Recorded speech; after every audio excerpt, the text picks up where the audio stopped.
പിതാവിൻ്റെയും പുത്രൻ്റെയും പരിശുദ്ധാത്മാവിൻ്റെയും നാമത്തിൽ എന്നേക്കും ആമേൻ.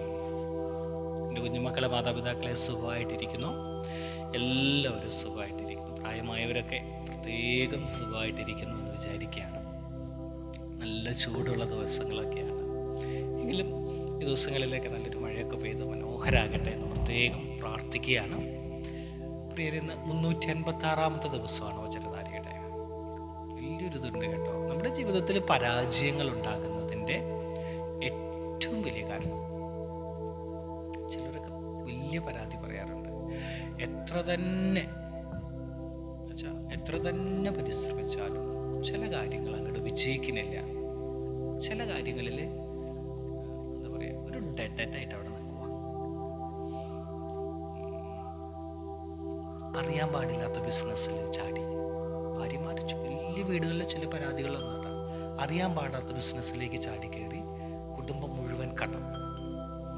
നന്നായി അറിയുന്ന ഒരു ബിസിനസ്സാണ്, പക്ഷേ പാർട്ട്നേഴ്സ് കൂടെയുള്ളവരുടെ വഞ്ചന മൂലം കടം കയറി.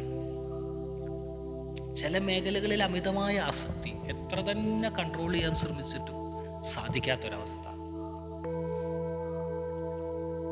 നമ്മൾ മാനുഷികമായിട്ട് തീരുമാനങ്ങൾ എടുക്കുന്നതിൻ്റെ കാരണം കേട്ടോ, എൻ്റെ ചിന്ത അല്ലെങ്കിൽ എനിക്ക് കുറേ പൊളിറ്റിക്കൽ അല്ലെങ്കിൽ മറ്റു രീതിയിലുള്ള ചില കണക്ഷനൊക്കെ ഉണ്ട്.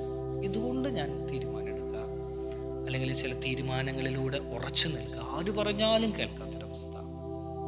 എത്ര തന്നെ നിനക്ക് സ്വാധീനമുണ്ടെങ്കിലും, പണമുണ്ടെങ്കിലും, ആരോഗ്യമുണ്ടെങ്കിലും, ചിന്തിക്കാനുള്ള കഴിവുണ്ടെങ്കിലും, ഞാൻ എപ്പോഴും പറയുന്ന ഭാഗം 127-ാം സങ്കീർത്തനത്തിൽ കർത്താവ് യഹോവ വീട് പണിയാതിരുന്നാൽ നീ വ്യഥാധ്വാനിക്കുന്നു.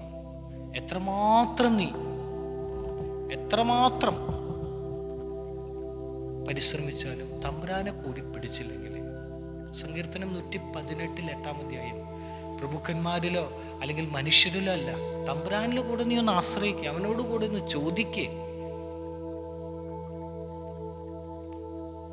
വിശുദ്ധ വേദഗ്രന്ഥം കർത്താവിൻ്റെ മനമറിയാൻ പ്രാർത്ഥനയോടെ നീ കർത്താവിൻ്റെ കാര്യത്തിൽ തീരുമാനം എടുക്കാനായിട്ട് ചില ബുദ്ധിമുട്ടുകളുണ്ട്, എനിക്കൊന്ന് സഹായിച്ചേക്കണം. വിശുദ്ധ വേദഗ്രന്ഥത്തിലൂടെ, പ്രത്യേകിച്ച് വൈദികരിലൂടെ, നമ്മുടെ ഇടവക അച്ഛന്മാരിലൂടെ, അച്ഛൻ അതിനൊരു കാര്യമുണ്ട്, എനിക്കൊരു ചെറിയൊരു തീരുമാനം എടുക്കാനായിട്ട് എന്നെ സഹായിക്കും, ഒന്ന് പ്രാർത്ഥിക്കണം.